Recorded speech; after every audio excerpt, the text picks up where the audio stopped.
So everything I am, everything I be, everything I need, I give it all to you, God. Won't you show me, yeah? You're the lover of my soul. I'm so satisfied that I know you. So this is my life and I give it to you, cause I need you, cause you're the definition of love. My name is Noel Nderitu. I'm a student of life. No, I like to describe myself that way because I like to take every opportunity to learn from people. And I'm also trying to not define myself by what I do, because sometimes I use it as a crutch. But I'm a musician as well. My mother is a passionate woman and borderline intense. Yeah, but when she believes in something, she believes in it wholeheartedly. And she's a prayerful woman. I think she wants the best for her family. Yeah, she's loud. I'm more like my father. I'm very quiet.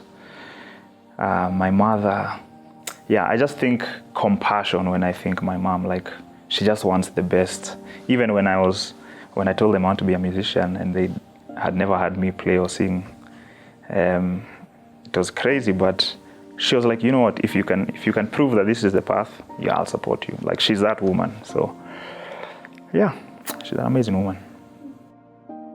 Thinking back, probably in primary school, I had a class teacher called Mr. Mwenda.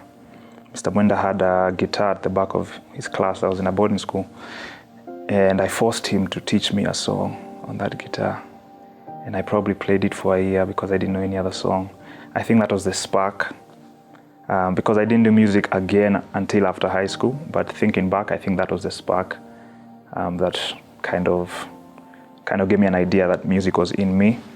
Another experience is being in university and trying to pursue music, trying to learn music afresh, to even get a partial scholarship to the Berklee College of Music, which I didn't attend. You know, it's an expensive school. But that experience itself, me plugging into this Nairobi scene, was also a blessing in disguise, because the scene now is growing and I'm part of it, and it's where I want to be. So I didn't see that at that point. Yeah. Well, I'm not that tall.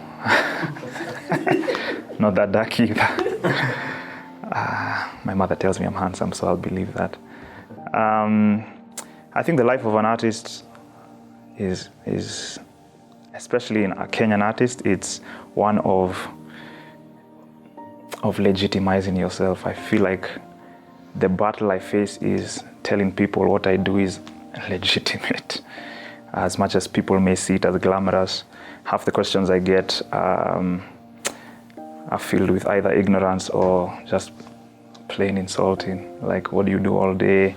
And it's because people don't understand, and part of us musicians haven't painted the back end of what we do, so people are unaware of it. So I feel like because it's that way, I have to constantly legitimize what I do by saying it's actual work.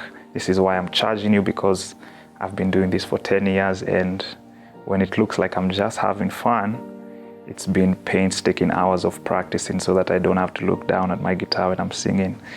And small things like that, to the big things of it being a legitimate career that even parents can encourage their kids to do. So yeah, the life of an artist is not glamorous, especially an alternative artist, because I don't make a lot of mainstream music or radio-friendly music, if you will. So I feel like I always have a chip on my shoulder. That's how I describe my life as an artist. I just sit and, think happy thoughts and hope that the clouds get to yay high, and that there's a breeze blowing through, touches and caresses my face, and a song, a melody just appears and slips into my right ear, and my hand begins to move slowly, and magically I start playing chords, and voila, we get albums.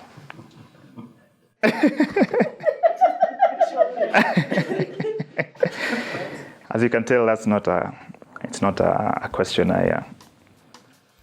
I've answered it too many times. I actually used to do a vlog, so you can go to my YouTube channel, Sorry Engage, Noel Nderitu.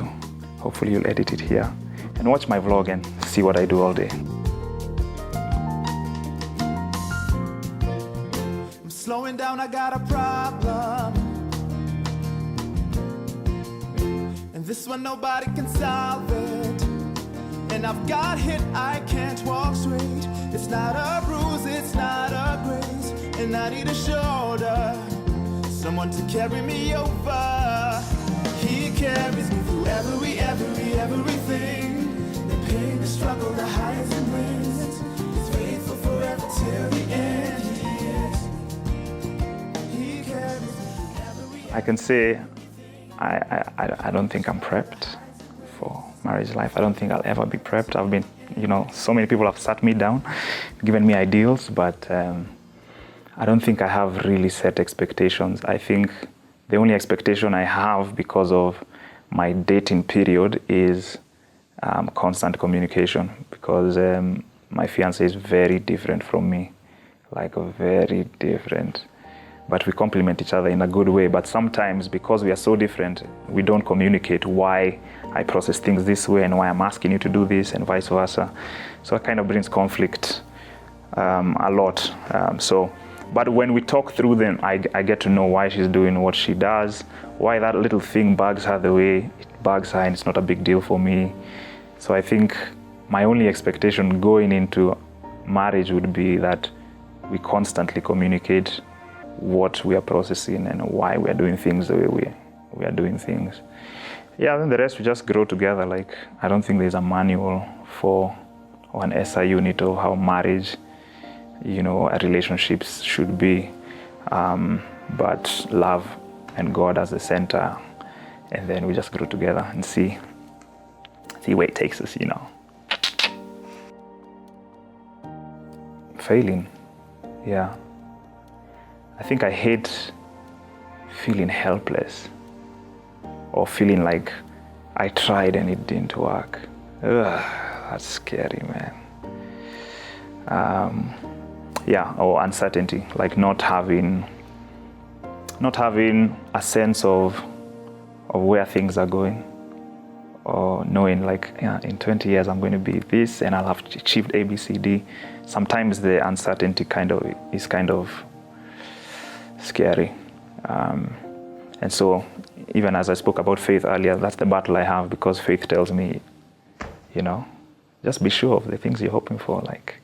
But I'm like, but I don't know what I'm hoping for. I don't even know how it's gonna go. It's very countercultural. So I think I fear those things. Presha sio kidogo, naomba usichoke nami, shikilia mami, maswali mina jiulizani, itakuwa aje, tutaishi aje, tutadishi aje, sijui itakuwa aje, itakuwa aje, tutaishi aje, tutadishi aje, sijui itakuwa aje. Faith is really important for me, I think, because, like I said, I might have alluded to this earlier, there is a tendency for me to kind of define myself by the things that people celebrate. And so in my case, it's been music or even just humor sometimes. In certain aspects, I can use humor to kind of hide what I'm really trying to say, or I use humor in a lot of ways. So sometimes I hide behind kind of those things, that especially if they're celebrated by people. But faith for me kind of describes that, or not describes, or kind of affirms that I don't need to be this ideal thing for me to be accepted by God. God sees who I am, sees what I'm going through, what I'm working through, and still He loves me even when I think I'm like, I shouldn't be loved. And so that has kind of given me a very strong identity, so that as Noel the human, not Noel the musician, Noel the human understands who he is in God and what faith does for his life, then now in every relationship and every aspect of my life, I can operate with a sense of a firm identity rather than, jump ship every time something new comes. So faith is like, I'd consider it like the backbone of who I am.